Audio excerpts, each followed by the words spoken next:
Estamos vendo alguns sinais que provam a salvação de Saulo, perseguidor da igreja. O primeiro sinal foi a humilhação de Saulo. Ele caiu por terra diante do Senhor, humilhando-se diante de Deus, dependendo-se totalmente do Senhor Jesus. O segundo e terceiro sinal vem em forma de perguntas. Paulo, agora atônito, ele pergunta para Jesus: quem és, Senhor? Quem és tu, Senhor? Ora, Paulo não era, ou seja, Saulo não era aquele que se gabava pelo fato de ser um judeu, circuncidado ao 8º dia, do povo de Israel, da linhagem de Israel, da tribo de Benjamim, filho de hebreus, zeloso de Deus, irrepreensível? Sim, está em Filipenses capítulo 3, versículos 6, 5 e 6, segundo ele mesmo declarou. Mas Paulo era um homem totalmente, ou seja, Saulo era um homem totalmente ignorante. Esta não é uma expressão de xingamento, ou um termo pejorativo, mas para dizer que Saulo era um homem destituído, totalmente destituído da inteligência espiritual.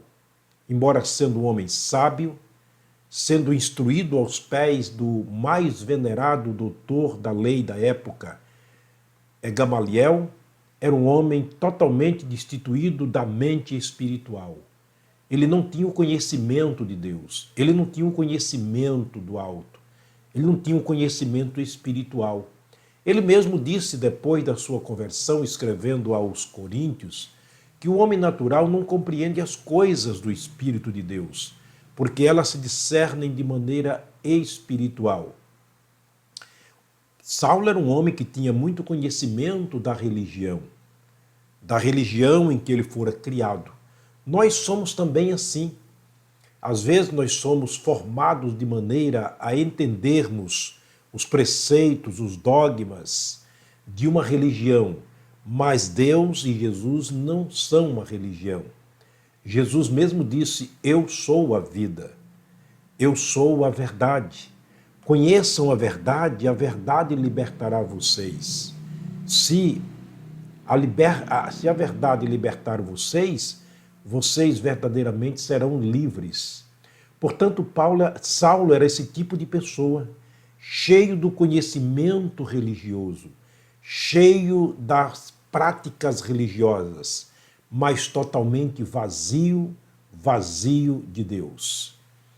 Vejamos agora, a partir desse momento, algo que na verdade aconteceu, baseado nesta ignorância de Paulo, que é também a nossa ignorância, sem o conhecimento verdadeiro da palavra de Deus. Jesus, ele é, antes de tudo, o Messias, quer dizer, o prometido de Deus. Gênesis capítulo 3, versículo 15. Ele é o Cristo, o Deus que se fez carne e habitou entre nós. João capítulo 1, verso 14. Ele é o Jesus, quer dizer, o Salvador, de Mateus capítulo 1, versículo 21. Saulo era totalmente destituído desse conhecimento sobre Jesus, porque ele não conhecia também a Deus. Jesus declarou dizendo: eu e o Pai somos um. Quem me vê a mim, vê o Pai. João capítulo 10, verso 30, João capítulo 14, versículo 9. Jesus continua descrevendo-se a si mesmo e auto se declarando, dizendo: ninguém conhece o Pai ou o Filho senão o Pai, e ninguém conhece o Pai senão o Filho e aquele a quem o Filho o quiser revelar. Mateus capítulo 11, verso 27. Saulo, lamentavelmente, não conhecia este Jesus, porque não conhecia também o Pai, Deus, o Pai de nosso Senhor Jesus Cristo. Esta é uma característica, ou uma das características do ímpio religioso. Saulo era um ímpio religioso, ou seja, um religioso ímpio. No seu íntimo, ele não conhecia a verdade, ele não conhecia Jesus. Paulo, escrevendo mais tarde, depois da sua conversão, agora como Saulo, nós vamos ver depois porque a mudança de nome de Saulo para Paulo. Como Paulo, agora apóstolo do Senhor Jesus Cristo, ele escreve uma carta a Timóteo, servo do Senhor, o seu colega de ministério, pastor Timóteo, no capítulo 3, verso 5 da sua segunda carta, e ele diz a Timóteo que esta cegueira espiritual, esta ignorância espiritual, é uma das características do ímpio religioso. Ele ostenta um conhecimento superficial de Deus, superficial do Senhor Jesus Cristo, mas nunca o conhecimento que vem do alto, nunca o conhecimento que vem de Deus. Ele escreveu o seguinte: tendo aparência de piedade, mas negando a eficácia dela. Repito, segunda carta de Paulo a Timóteo, capítulo 3, versículo 5. E ele continua dizendo o seguinte: confessam que conhecem a Deus, mas negam-no com as obras. Essa é a característica do ímpio religioso. Eles dizem que conhecem a Deus. Era a vida de Saulo, mas negava este conhecimento pelas obras que praticava, sendo abomináveis e desobedientes e reprovados para toda boa obra. Carta de Paulo a Tito, capítulo 1, versículo 16. Pedro afirmou em sua carta dizendo o seguinte: em nenhum outro há salvação, porque também debaixo do céu nenhum outro nome há dado entre os homens pelo qual devamos ser salvos. Paulo, ou seja, Saulo, na verdade, estou lendo Atos capítulo 4, versículo 12, escrito por Lucas nas palavras do apóstolo Pedro. A declaração de Pedro sobre o conhecimento de Deus, o único nome que pode salvar na pessoa de Jesus. Saulo era destituído deste conhecimento. Portanto, Saulo ele pensava no seu instinto religioso, no seu conhecimento religioso, na formação religiosa que ele tinha, que conhecia Deus. Ele disse que era zeloso de Deus. Ele tinha tanto zelo por Deus que perseguia Jesus. Olha o tamanho da ignorância de Saulo, sendo que Jesus disse: eu e o Pai somos um. Há quantas pessoas que amam a Jesus, mas não amam a Deus? Tantas pessoas que amam a Deus, segundo elas, mas não amam a Jesus. Uma coisa não exclui a outra. Também uma coisa não funciona sem a outra. Uma pessoa não pode ser sem a outra, porque o próprio Jesus disse: eu e o Pai somos um. Como Saulo poderia explicar essa sua teologia ou este seu conhecimento? Isso não pode ser aplicado também a muitos de nós que gabamos em sermos religiosos e que amamos a Deus, que dizemos conhecer a Deus, mas e que ignoramos o único nome que pode salvar, o nome de Jesus? Eu conheço pessoas boas, religiosamente corretas, que utilizam meios para chegarem a Deus, outros nomes, divindades, imagens de escultura e tantas outras maneiras para alcançar a Deus. E o próprio Jesus Cristo disse: eu sou o caminho. Ninguém vem ao Pai senão por mim. Eu sou a porta, disse Jesus. Aquele que entrar por mim, entrará e sairá e achará pastagens. Ainda Pedro vai dizer o seguinte sobre esta inteira certeza de salvação e esse conhecimento espiritual que vem de Deus. Pedro escreveu na sua primeira carta, capítulo 2, versículo 18 e 19. Você já viu algumas pessoas que acham que somos salvos pela intervenção de Pedro, como sendo ele o primeiro Papa, sendo ele o apóstolo que nos conduz a Deus por ter sido um apóstolo do Senhor Jesus Cristo? Lembra que ele disse em Atos 4,12 que em nenhum outro há salvação, porque debaixo do céu nenhum outro nome é dado. O nome dele também não vale. O nome de Maria não vale, embora sendo servos de Deus, salvos pela graça, mas são nomes que não valem a pena.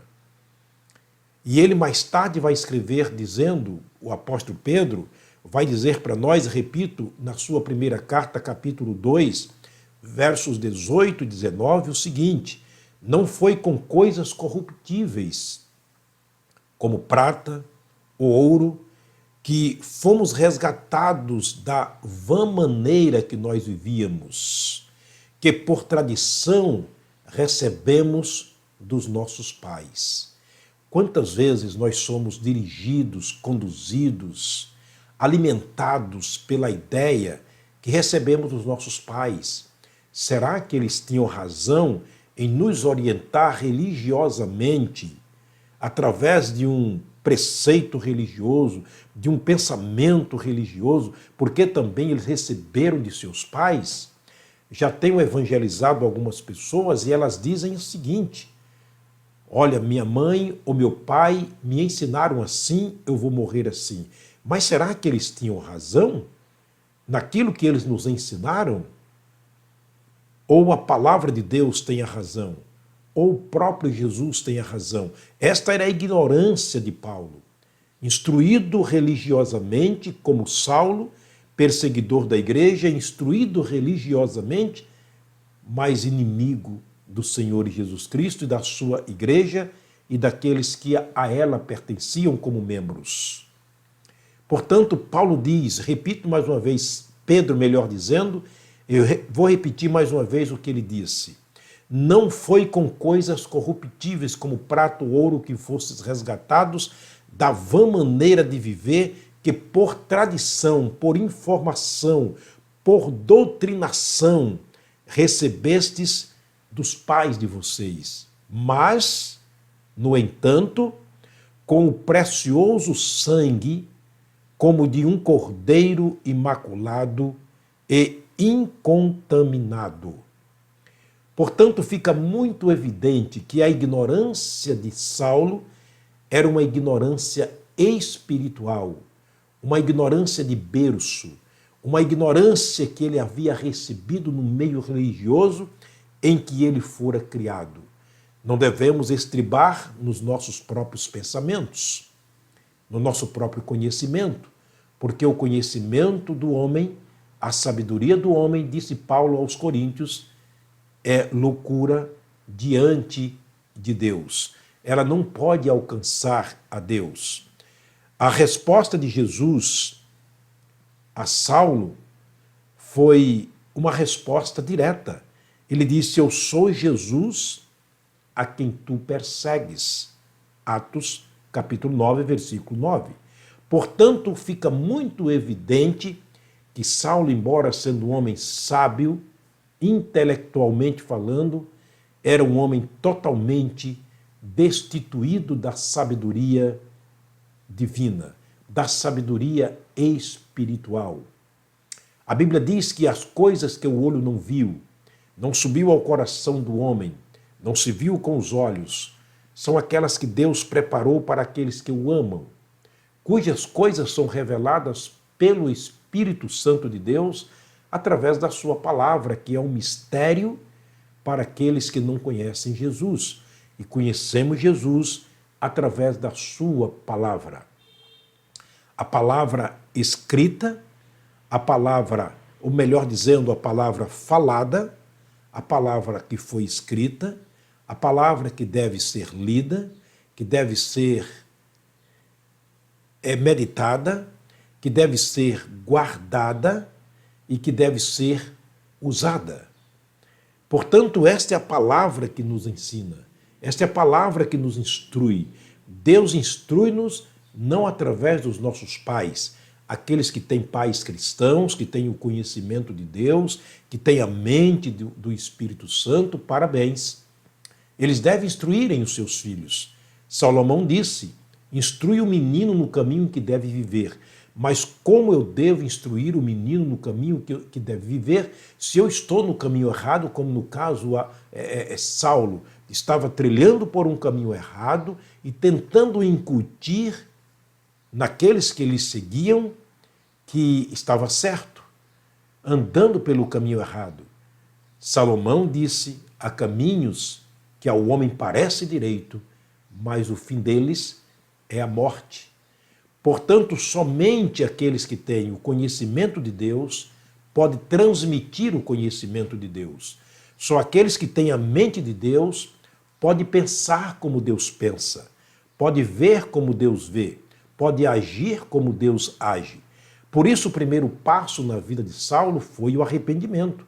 Mudança de pensamento, mudança de sentimento, mudança de propósito, resultando numa volta totalmente para Deus na pessoa do Senhor Jesus.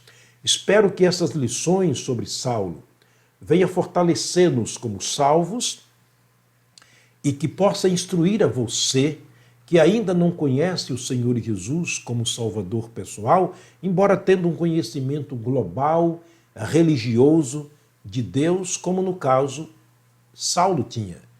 Mas o conhecimento humano não é suficiente para nos conduzir à salvação. O Senhor te abençoe, o Senhor te guarde, que a sua mente seja preservada desses venenos da religião que impede o conhecimento de Deus. Eu quero mais uma vez estar orando. Pai, obrigado por estarmos diante do Senhor através da tua santa e bendita palavra. Que o teu Espírito Santo esteja agindo poderosamente, ó Deus, através da palavra do Senhor nos corações, seja para o crescimento espiritual, para a santificação espiritual ou para a salvação em Cristo. Esta é minha oração, rogando pelas famílias, guardando-as, ó Deus, debaixo dos teus cuidados, no precioso nome de Jesus. Amém. Muito obrigado por me assistir mais uma vez. Espero e oro para que Deus continue falando ao seu coração e que a sua mente seja aberta pela palavra de Deus e o seu coração tenha trono somente e tão somente para Jesus, o Filho de Deus. Até a próxima mensagem, se o Pai do céu nos permitir.